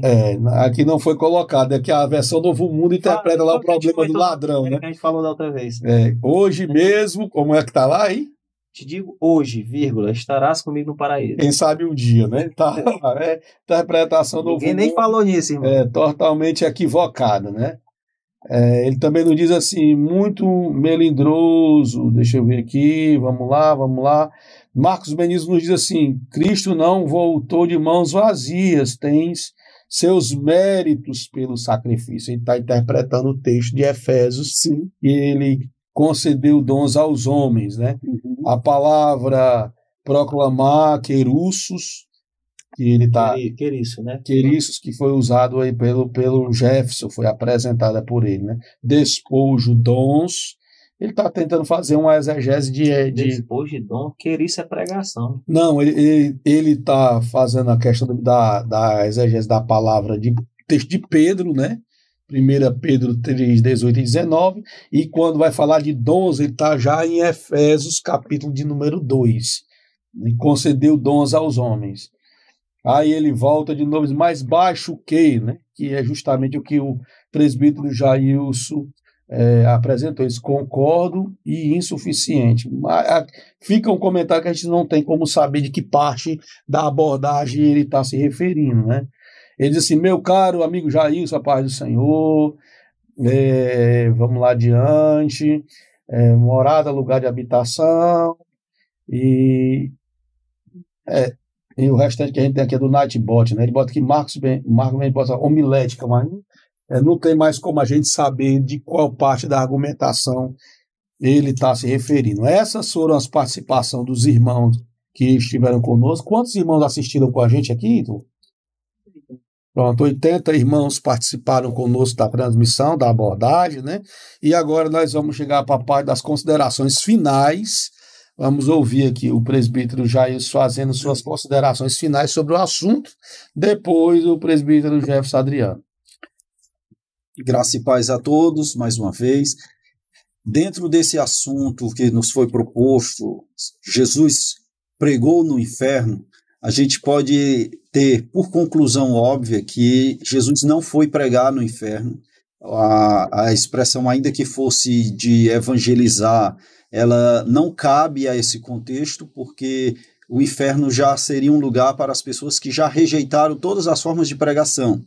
Então, para uma compreensão geral, quando a gente trata desse detalhe do texto de Pedro, a gente tem que considerar 1 Pedro 1, 10, 11, como uma manifestação do Espírito. O mesmo Espírito que o vivificou é o mesmo Espírito que também anunciou aqueles que estavam aprisionados, ou seja, lá no tempo de Noé, as pessoas presas nos seus pecados, esses que eram literalmente cativos dos seus pecados, esses foram anunciados através do testemunho de vida de Noé, da arca e do dilúvio. Então, para um esclarecimento geral, Jesus não chegou aí ao inferno pregar, ele não teve essa necessidade, e toda a obra de Jesus foi consumada na cruz do Calvário. Pronto. E aí agora o presbítero Jefferson Adriano fazendo aí as suas considerações finais. Amém. Eu também concordo, assim, plenamente com tudo que o irmão mencionou agora. Esse texto de 1 Pedro, ele fala justamente daquelas pessoas daquele período de Noé que receberam essa mensagem do Senhor através do próprio Noé, né? Isso aí não é uma coisa inquestionável. A gente acabou entrando em outros rumos aqui, porque essa questão da suposta ida de Cristo ao inferno, existem alguns textos que podem dar uma margem para a gente pensar isso aí, como foi citado aqui, textos dos pais da igreja também, da patrística, mas que, pela misericórdia de Deus, hoje a gente tem uma revelação que ela está mais clara do que eles tiveram, e a gente pode até conversar isso aqui de forma mais aberta, entendendo muitas coisas que na época eles não conversavam sobre, né? Não tinham essa interpretação ainda, e nós temos, né? E aí, reforçando que o texto que houve a divergência aqui entre mim e o irmão é uma coisa muito simples, uma divergência pequena, que não é uma coisa central que vai alterar a salvação, nada disso, só a interpretação mesmo, e que eu quero só reforçar dizendo que eu acredito que quando Cristo fala, né, quando o apóstolo Paulo fala através do Espírito Santo, que Cristo subiu, mas tinha descido antes, foi justamente ele deixar o seu estado de glória, vir para a terra, viver como nós vivemos, fazer a sua obra salvadora, morrer por nós e depois subir aos céus. Com isso, ele levou o cativeiro, por quê? Porque aquilo que nos aprisionava já não nos aprisiona mais. O pecado, o diabo perdeu seu poderio como ele tinha antes. Ele age, ele atua hoje, mas dentro de uma limitação que o próprio Deus dá para ele fazer e permite ele fazer, né? E aí a gente hoje tem vida em Cristo, e além dessa vida eterna, ele também nos concedeu dons, que é o que o texto fala também. A sua igreja é munida de dons que foram dadas por ele, fazendo a alusão, né? O apóstolo Paulo fez essa alusão naquela figura que nós falamos aqui do rei vencedor de uma batalha.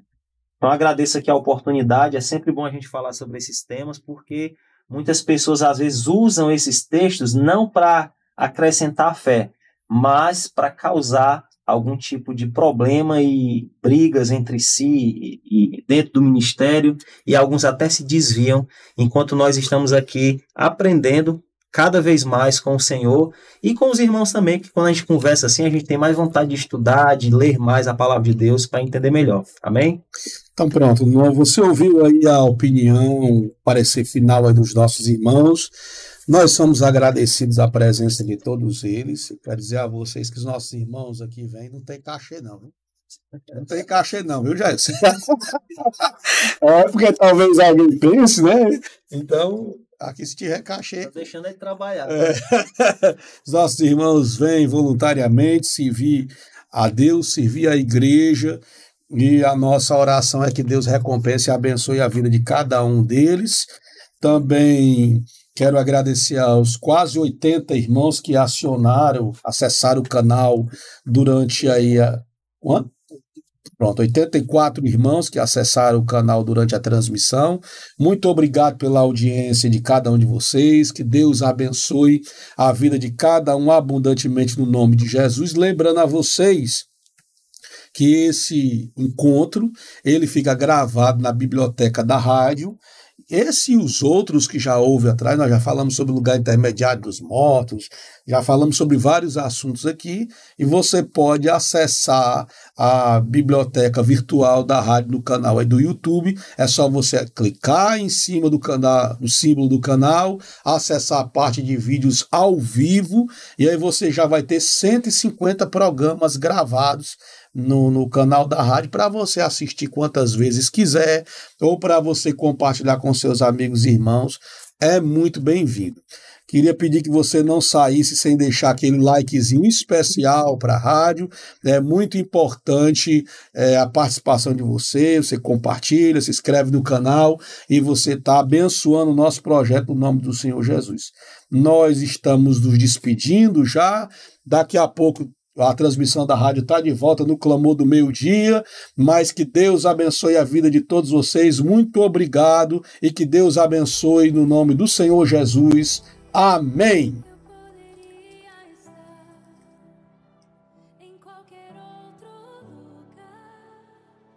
Sua glória me atraiu, tua presença me atraiu. Tentei me esconder por medo de não viver, mas tua glória me atraiu.